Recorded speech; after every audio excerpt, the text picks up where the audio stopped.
Recently, I've checked out a bunch of budget mechanical keyboards and I've really been impressed by some of them, and seeing what can be delivered today does get me excited as quality mechanical keyboards become more accessible. So today we check out another contender in the market, the Rakk Ilis RGB mechanical keyboard, which actually comes out of the Philippines, so yeah, this video will mainly be for them. Opening up the box, we have the keyboard itself and a user guide.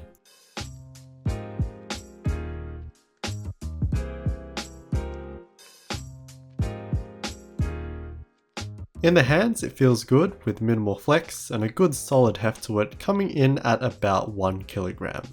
Alright, so looking at the layout of the keyboard, it isn't a normal one and is part of what's special about it. It has 96 keys, so for reference, a typical full-sized has 104 and a typical 10 keyless has 87. And that's basically what it is. It's a cross between the two. And they've done this by combining the traditional nav cluster with the number pad. Perhaps the most well-known keyboard like this would be the Cooler Master Master Keys Pro M, and the Vortex Vibe is pretty similar as well.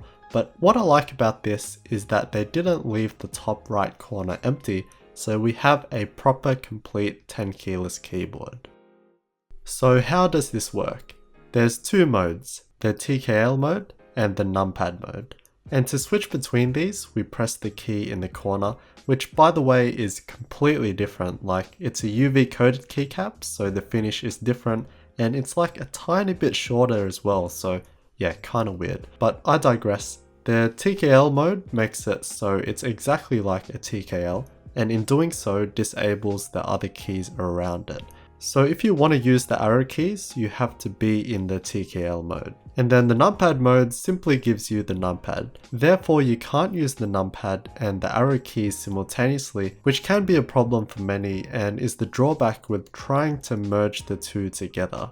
And that's why the other 96 key layout, often seen with custom mechanical keyboards, and even the Leopold FC980 are good because they're compact, but they don't have that compromise.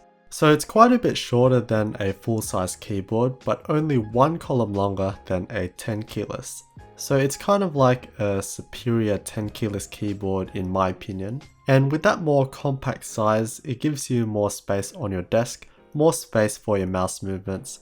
It's ergonomically more comfortable and is a bit more portable. And I just like how it looks as well, like it's packed with keys, making it look a bit neater for me personally. The keyboard as a whole looks pretty neat as well. It has a very traditional exterior design with sizable bezels and just a straightforward rectangular shape. The white case is very contrasting from the black keycaps, however we can do this. So as with all keyboards with a plastic enclosure, you can take off the plastic top shell, but with this, it's actually meant to be taken off as it's held on just by the magic of magnets. And when you take it off, it now looks like a typical floating key design keyboard. The plate is made from steel, so that's how it magnetically attaches, and it's flush with the bottom plastic shell. And we even have some Rakk branding on the side, which I guess reinforces the idea that it can be used this way. But yeah, a bit too much for me, but it does look pretty nice with the old dark aesthetic. So yeah, pretty cool that you can change it up a bit, and this also means that you can do whatever you want with the plastic shell, which we'll do later in the video. Looking at the bottom of the keyboard, we unfortunately have a non-removable cable. We have some rubber feet for non-slip, and 2 flip-up feet that are also nicely rubber tipped. And then we have a plastic ring keycap puller, which is pretty handy to have on board. And then this keycap, which again is that different UV finish that's different to the rest of the keycaps. And speaking of keycaps, these are made from about 1mm thick ABS plastic, which are pretty thin, but are double shot, so the legends are another piece of plastic and will never fade away.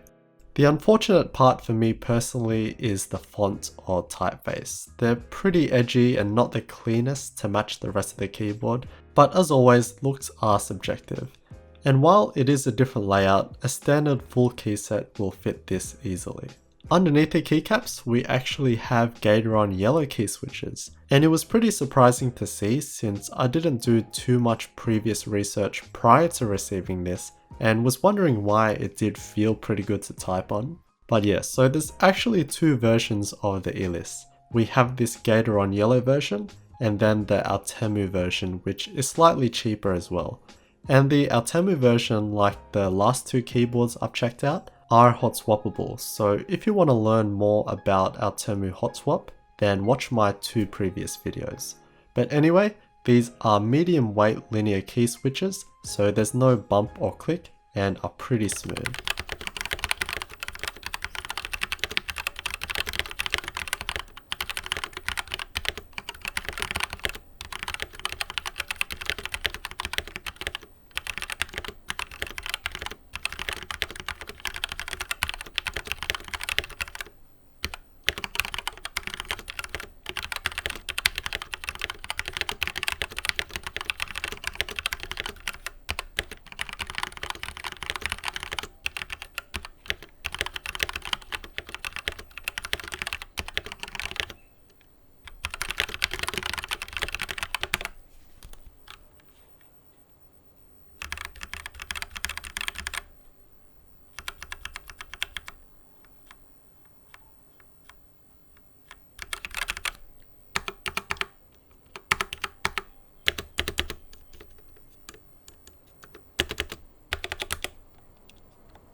So it's actually a great typing experience. Gatoron yellows are and have been a good solid linear key switch with a nice weight and smooth press, and even the stabilizers aren't bad at all. Like, there is a little bit of rattle, but honestly, as you could hear, they're not bad.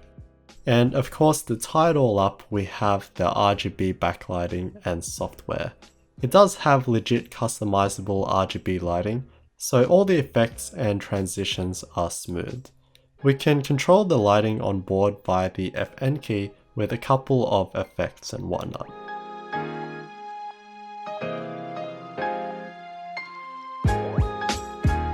However, for even greater control, we can use their software. So here we can pretty much more easily navigate through all the effects and colors that you want.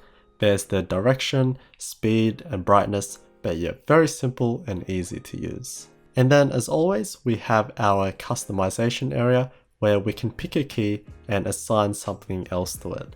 So it can be another key, mouse functions, a combo key. You can open up a program and have a multimedia control.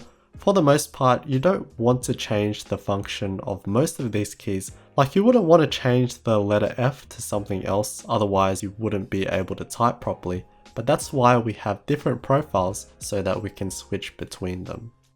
And another one of those options is a macro key, in which you can record in the macro section. So here we can just record whatever we want. It could be a sentence or some sort of sequence that you often use, and you can have your delays and all that to make it suit your needs. So another simple piece of software. They're honestly all so similar and there's not much that can go wrong, so it works perfectly fine. To take the keyboard apart, there's a couple of Phillips head screws on the steel mounting plate.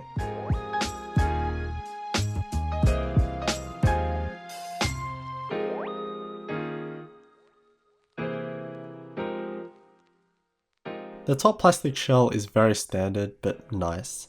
The bottom plastic shell is quite bare, like there's no ribbing or reinforcement on the bottom surface, but I guess as always, it's not bad when screwed to the metal plate.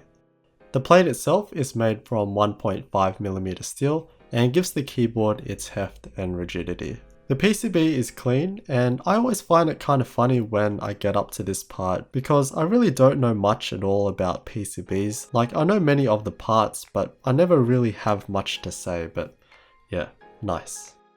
Alright, so earlier I said that I would do something with the plastic cover, and that's what's really great about it, because you can have that subdued look without the cover, or you can go crazy with it. Since this is from the Philippines, I'll theme it appropriately.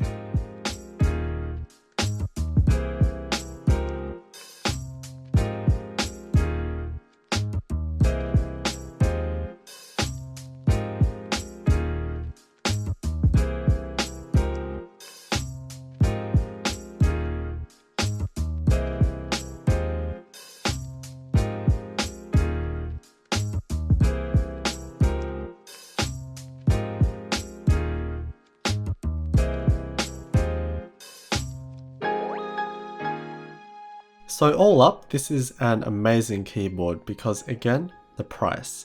This is about the same price as the TechWare Phantom that I checked out in the last video, and I absolutely love that keyboard, saying that it would be very hard to beat. But this is just as good. I mean, the Altemu version of this is even cheaper, and it pretty much has all the features that the TechWare did. But now we have this removable and customizable plastic top cover, which is amazing. And then it's basically a 10 keyless keyboard, but even better as it gives us the option of using the numpad. So yeah, based on that, I mean, this might just be even better.